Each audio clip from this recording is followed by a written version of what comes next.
दोस्तों good morning. मैं सत्यनारायण अपने यूट्यूब चैनल तिवारी एजुकेशन की तरफ से आप सभी का मैं वेलकम करता हूं अपने यूट्यूब चैनल पे। और आप लोगों से वो करता हूं कि अगर आप हमारे यूट्यूब चैनल पे नए हैं तो हमारे वीडियो को लाइक करें, सब्सक्राइब करें और शेयर करें, ताकि ऐसी इन्फॉर्मेशन आपको समय समय पर मिलती रहे। दोस्तों, हमने आपसे वादा किया था कि हम मौर्य साम्राज्य के बारे में पढ़ेंगे, और मौर्य साम्राज्य के हमने दो राजाओं के बारे में बताया था। हमने चंद्रगुप्त मौर्य के बारे में बताया, और चंद्रगुप्त मौर्य के बाद उनके बेटे बिंदुसार के बारे में बताया था, और बिंदुसार के बाद कौन गद्दी पर बैठा इनके बारे में बताऊंगा। ये थे बिंदुसार के पुत्र अशोक।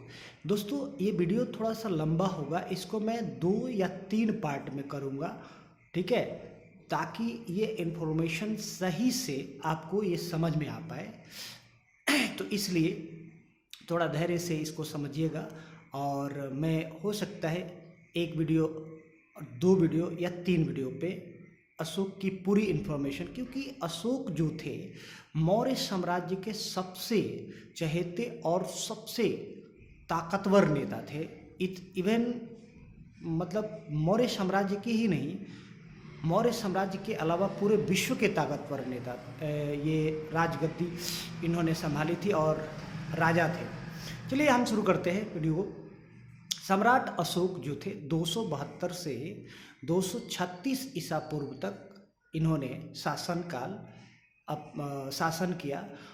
और ये बिंदुसार के पुत्र अशोक, यानी बिंदुसार के बाद राजगद्दी पर 265 ईसा पूर्व में काबिज हो चुके थे। लेकिन अशोक जो थे अपनी आंतरिक स्थिति को सुदृढ़ करने में 4 वर्ष लगे थे उनको, और इसी कारण बस इनको ये 269 ईसा पूर्व में इनका राज्यारोहण हुआ। लेकिन ये अपनी उपलब्धि 272 ईसा पूर्व में इन्होंने स्थापित की, इसलिए 272 से 236 तक इनका ईसा पूर्व राज्य का शासन अवधि माना जाता है।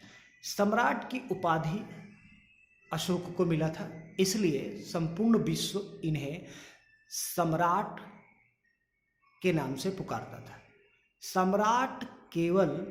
सम्राट अशोक केवल भारत के ही नहीं बल्कि पूरे विश्व के इतिहास में सबसे महान शासकों में से एक थे।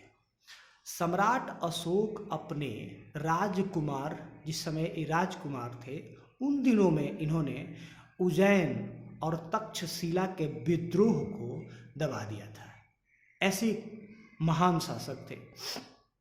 परंतु क्योंकि वीरता जो है वो बचपन में दिखाई देती है, कहा जाता है ना कि पूत के पांव पालने में दिख जाते हैं, तो उस समय जब राजकुमार थे उन दिनों ने इन्होंने उज्जैन और तक्षशिला के जो विद्रोह हुए थे उसको इन्होंने दबा दिया था। पर कलिंग की लड़ाई इनके जीवन का एक निर्णायक मोड़ साबित हुआ। वो इसलिए क्योंकि इनका मन युद्ध में जो नरसंहार हुआ, तो उस नरसंहार से इनके मन में ग्लानि भर गया और ये अपने आप को माफ ना कर पाए और ग्लानि से अपने आप को दोषी मानते थे। तब उन्होंने इस ग्लानि के कारण इसका प्रायश्चित करने के लिए उन्होंने बौद्ध धर्म को अपना लिया। बौद्ध धर्म के प्रचार के लिए इन्होंने बहुत कार्य किया। सम्राट अशोक को बौद्ध धर्म में उपगुप्त ने दीक्षित किए और उन्होंने देवानाम प्रियदर्शी जैसे उपाधि धारण किए थे। सम्राट अशोक ने ही शिलालेख तथा शिलोत्कीर्ण उपदेश भारतीय उपमहाद्वीप में जगह जगह पाए गए थे। यानी इन्होंने ही सबसे पहले शिलालेख यानी कि शिलाओं यानी पत्थरों पर लिखने की कला इन्होंने ही शुरुआत की थी। उसके बाद इन्होंने उन्होंने धर्म प्रचार के लिए विदेशों में भी अपने प्रचारक भेजे थे। जिन जिन देशों में बौद्ध धर्म के प्रचार के लिए भेजे थे उसमें सीरिया, थियोस, मिस्र, मकदूनिया, साइरीन तथा एपाइरस था। इन्होंने अपने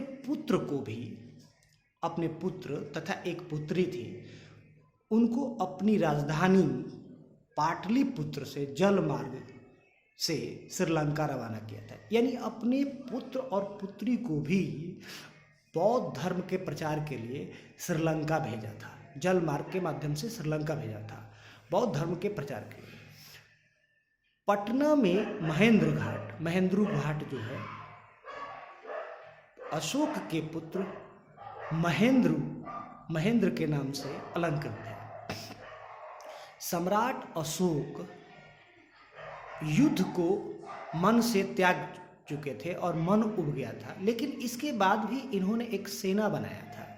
इसलिए बनाया था क्योंकि ताकि विदेशी आक्रमण से साम्राज्य को पतन से रोकना जरूरी था। क्योंकि देखो ये संन्यास ले चुके थे, लेकिन उनकी जो प्रजा थी, उनकी जो शासन क्षेत्र के जो उनका साम्राज्य था उसको पतन से रोकने के लिए उन्होंने बचाने के लिए एक सेना बनाए रखा था। तो दोस्तों आज इतना ही। अब हम नेक्स्ट दूसरे वीडियो में अशोक के बारे में बताएंगे। तब तक के लिए थैंक यू।